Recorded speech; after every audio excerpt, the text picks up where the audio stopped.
Keris itu ibaratnya sebuah doa yang wujudnya ada disimbolkan adalah bentuk keris.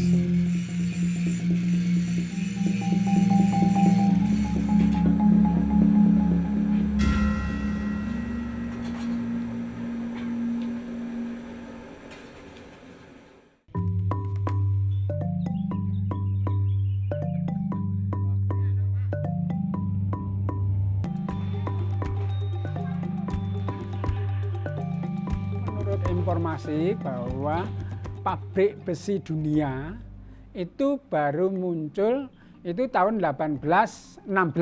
Tapi kan nenek moyang kita sudah lebih dulu menemukan bahan baku yang digunakan untuk membuat sesuatu yang bahan bakunya dari besi.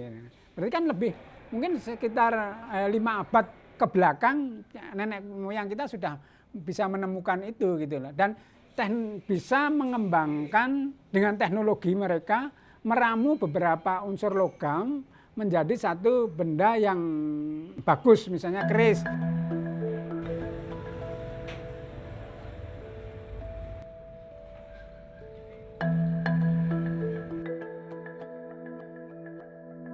Keris sendiri mempunyai filosofi yang sangat bagus menurut saya, karena keris ini mempunyai ketajaman 3 sisi. Bagian ujungnya itu tajam ke atas, terus kemudian bagian sisi depannya tajamnya bagian depan dan bagian belakang. Ini pun sudah melambangkan bahwa orang hidup ini harus satu, tajam ke atas, tajam ke belakang maupun tajam ke depan.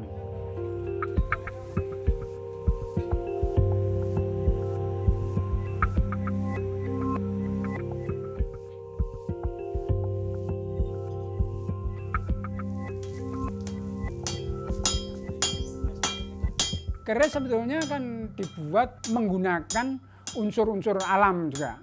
Waktu proses penempahan misalnya menggunakan angin, menggunakan api, menggunakan air, kemudian menggunakan tumbuh-tumbuhan misalnya arengnya, bahan bakarnya, kemudian menggunakan bumi, artinya pasirnya kan dari bumi, terus kemudian pamornya dari angkasa. Nah, karena tidak bisa bahwa manusia itu lepas dari unsur-unsur alam.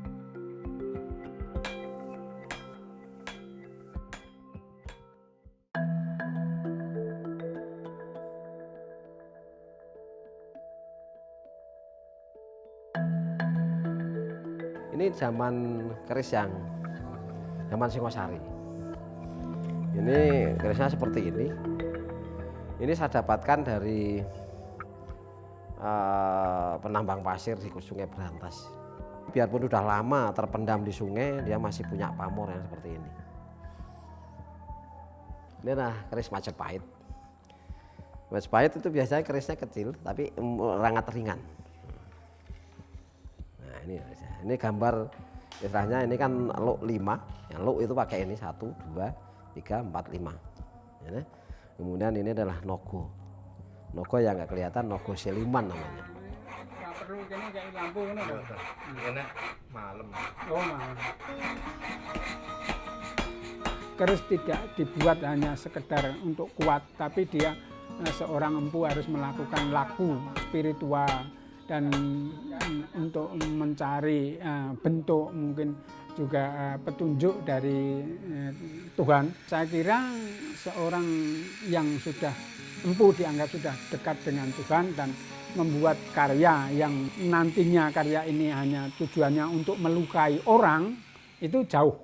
Karena dari sisi bentuk fisiknya sebagai senjata itu tidak begitu menguntungkan.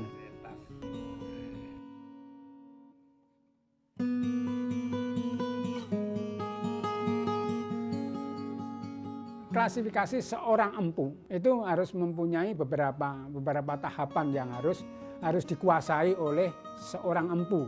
Karena apa? Di pembuatan keris tidak mudah kan. Oh, harus tahu bahannya, kualitas bahannya, pengolahannya. Misalnya pembakaran, panasnya seberapa. Kan harus tahu gitu loh.